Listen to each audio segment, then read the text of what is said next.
Bonjour à tous, aujourd'hui nous allons apprendre à appliquer un pourcentage avec des techniques du niveau 6e. Si vous n'êtes pas en 6e, il est normal que vous ayez vu d'autres techniques pour appliquer un pourcentage, en utilisant par exemple la multiplication de fractions ou la règle de 3. Ceci n'apparaîtra pas du tout dans cette vidéo.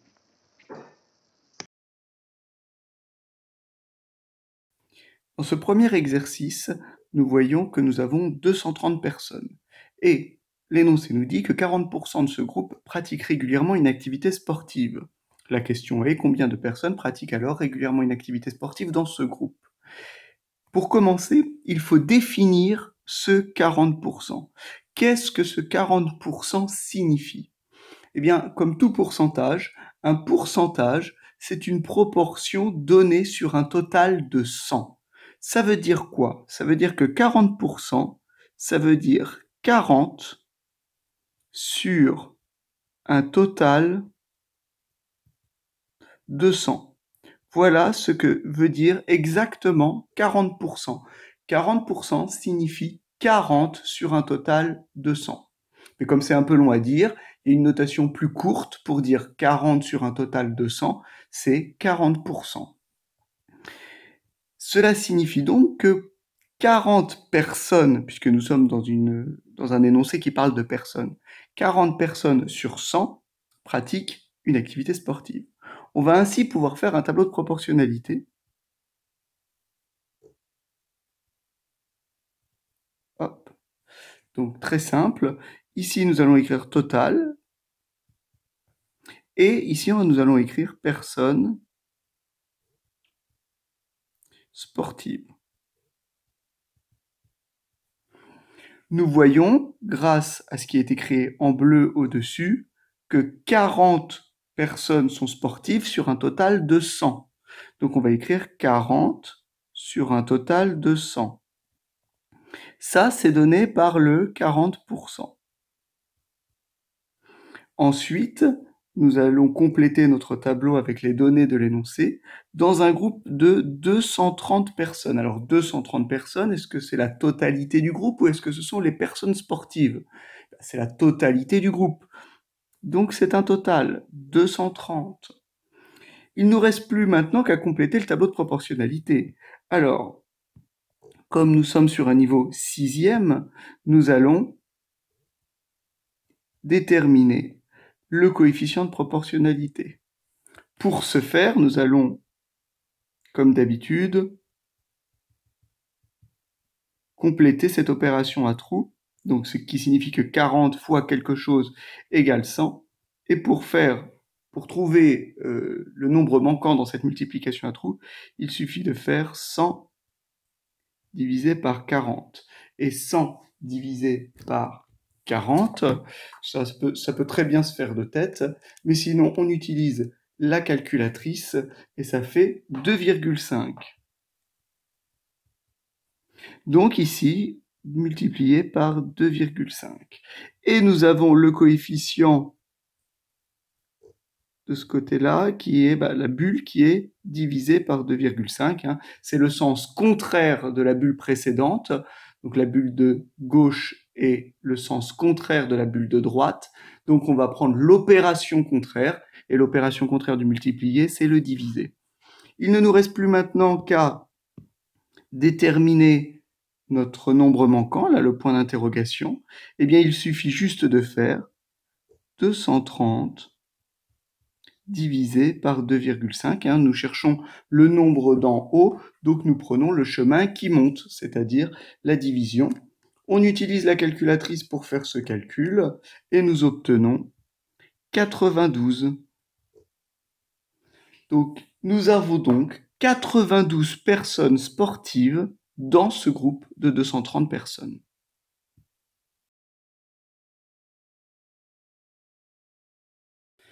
Dans ce deuxième exemple, nous avons un manteau qui coûte 115 €. Une réduction de 16% est proposée aux clients qui possèdent la carte fidélité du magasin et on doit déterminer le montant de cette réduction.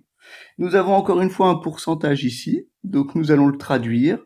Cela veut dire 16 sur un total de 100. Donc on s'attaque tout de suite au tableau de proportionnalité. Donc ici, toujours total, puisque nous avons sur un total 2, donc nous devons bien avoir une ligne totale. Et puis là, c'est la remise, la réduction si vous préférez. Donc remise en euros. Donc on voit que sur un total de 100, la remise est de 16 euros. Donc 16 sur un total de 100. Sauf qu'ici, le total, ce n'est pas 100, c'est 115 euros. Donc nous allons le mettre dans notre tableau, 115, et nous devons déterminer la remise qui vient avec. Eh bien, nous allons compléter notre tableau de proportionnalité en utilisant le coefficient que nous allons trouver. Alors pour le coefficient, on résout la multiplication à trous suivante. Pour ceci, nous faisons 100 divisé par 16. Alors encore une fois, soit on le fait à la main, de tête ou à la calculatrice. Là, l'objectif n'est pas de calculer mentalement ou à la main, mais de comprendre le principe. Donc, je l'ai fait à la calculatrice. Donc 6,25. Donc on écrit 6,25. Et puis, dans l'autre sens, divisé par 6,25.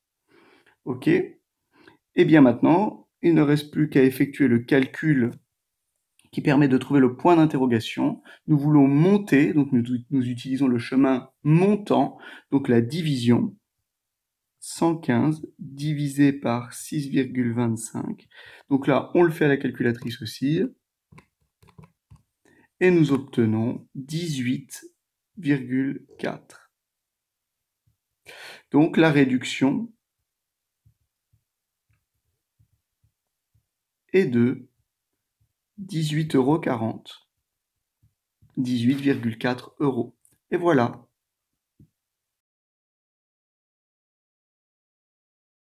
Eh bien maintenant, c'est à vous de jouer. Vous avez un réservoir d'eau qui a une contenance de 215 litres.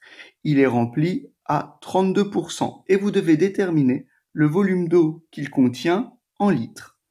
Je vous laisse faire cet exercice tout seul, mettre pause le temps de faire l'exercice, puis quand vous aurez terminé, vous relancerez la vidéo pour pouvoir voir le corriger. Bon courage à vous!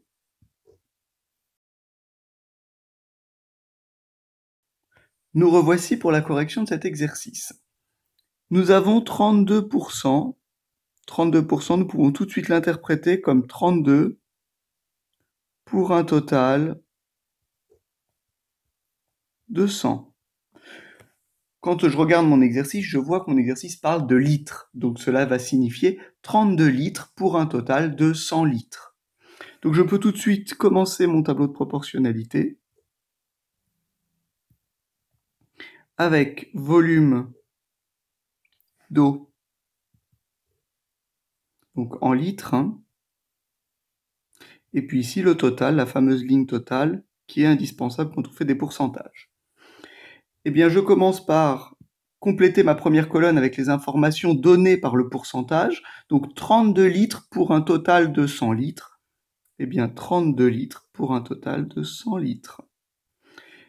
Eh bien, maintenant, je regarde le volume total de mon réservoir, qui est de 215 litres. Donc, c'est un volume total. Donc, le 215 vient dans total. Et je dois trouver ici le volume d'eau que va contenir, donc justement, mon réservoir. Pour cela, je commence par calculer le coefficient de proportionnalité. Donc je dois compléter l'opération, la multiplication à trous suivante. 32 fois quelque chose qui vaut 100. Pour cela, nous faisons 100 divisé par 32, ce qui donne, alors là nous tapons à la calculatrice, ou encore une fois nous pouvons le faire à la main, 3,125. Donc ici, multiplié par 3,125. Et puis, dans l'autre sens, bien entendu, nous avons divisé par 3,125. Ainsi, pour trouver notre point d'interrogation qui est en haut, nous prenons le chemin qui monte, donc nous faisons 215 divisé par 3,125. Ça, nous le faisons à la calculatrice, et nous trouvons 68,8 litres.